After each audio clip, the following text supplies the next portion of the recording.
So that's kind of how we take all these different sections together. The last two things we're going to talk about are just contention structure, and then we're going to talk about the negative case. So contentions are structured in a unique way that we should be at least somewhat familiar with because it kind of mirrors what a basic argument looks like. The first thing that we have is a tag, which is the basic claim. And so the tag could be something like public health saves lives. So if you said public health saves lives, then the next thing you're going to have is warrants, which just support this claim. So maybe we'll have a study here that says public health approach focuses on saving lives. Maybe we'll have a philosopher that talks about how if you focus on people's individual health, then that creates a better society for life in general. And so these are the sort of things you drop underneath it, all of which support this statement, public health saves lives. And then the last thing, and this is really important to have, is your impacts or your implications. So if you remember back from when we talked about what a basic argument looks like, we said there was a claim, there was a warrant, and there was an impact.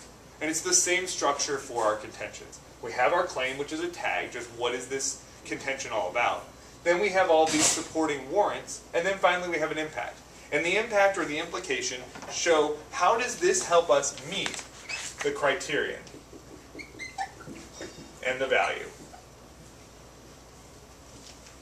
So the impacts always, just like we did on Monday, tie back into how in the world does this sentence, public health will save lives, mean that our value is better upheld? How are we reaching up to a higher level on our criterion?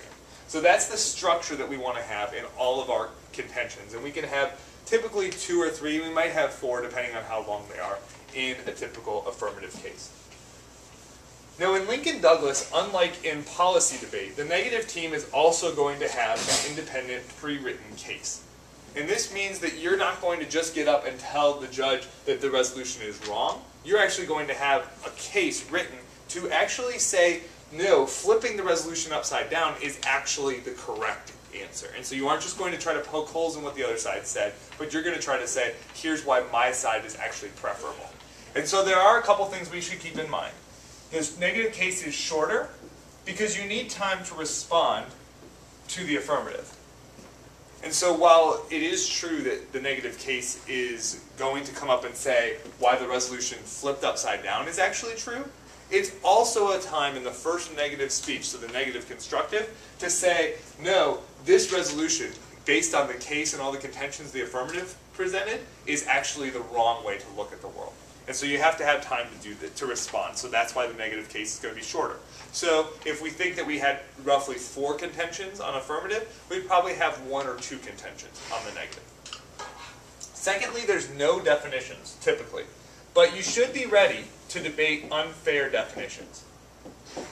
So what do we mean by an unfair definition? Potentially an affirmative team could get up and they could say, criminal justice is when we give people the death penalty, and only the death penalty. That's the only part of criminal justice. And so they're saying, if we are living in a world where we have to either give people who are abusing drugs the death penalty, or treat it as public health, then public health is the better world. Well, obviously as the negative team, you're probably not going to want to stand up and say, okay, fine, I will support that the death penalty for people who abuse illegal drugs is always better than treating it as public health, or is at least equally good as public health. You probably don't want to defend that position. And so in that situation you would say, look, that's an unfair definition. And you would have a new definition of criminal justice that you already have prepared, it's in your box, and you'll get up and you'll say, look, this definition narrows this resolution so much that it's almost laughable that anyone would reject it. And so we're going to go with my definition for this round. So even though we're in the negative case, we're still going to be coming up with definitions, just in case they say something that we don't agree with? Exactly. And so what we'll do inside of our research box, we will have a list of definitions. So all of the keywords will have like 4 or 5 different definitions of them, just in case somebody has one of these crazy definitions that says criminal justice is, you know, shooting people at sundown. Well, okay, sure. We all agree that public health would be better than just shooting all of you illegal drug abusers at sundown.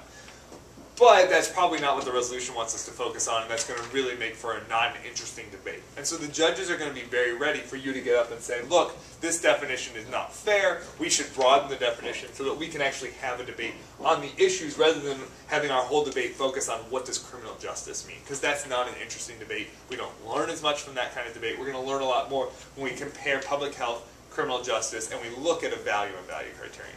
So those are kind of the key things we should be keeping in mind when we think about case structure. We want to make sure that we have all of those pieces. So you want to make sure you open up the round and you say, Judge, look at this bad world out there. I create this the world is a much happier place, or it's a much more loving place, or human life is more valued, or our national security is better upheld when we uphold the resolution. And here's what the resolution is. And let me clarify what this resolution means with definitions. And then let's talk about what does this resolution actually ask us to do. And the resolution asks us to just compare and contrast these two worlds based on values. What value do I talk about? Well, here's the value, and here's how we're going to measure whether we get to that value. And then you finally get into, and here's my contentions about why this value and value criterion best are upheld, and the resolution is better upheld under that set of value and criterion when you vote for my side, the affirmative. So that's how the round's going to look. That's how your first speech is going to be. It's going to be all pre-written. The first negative speech is going to be about half pre-written and half argument back and forth on the things the affirmative said. So that's how the round's going to start. And then you'll go on and on with trying to develop more of what you said in your original case.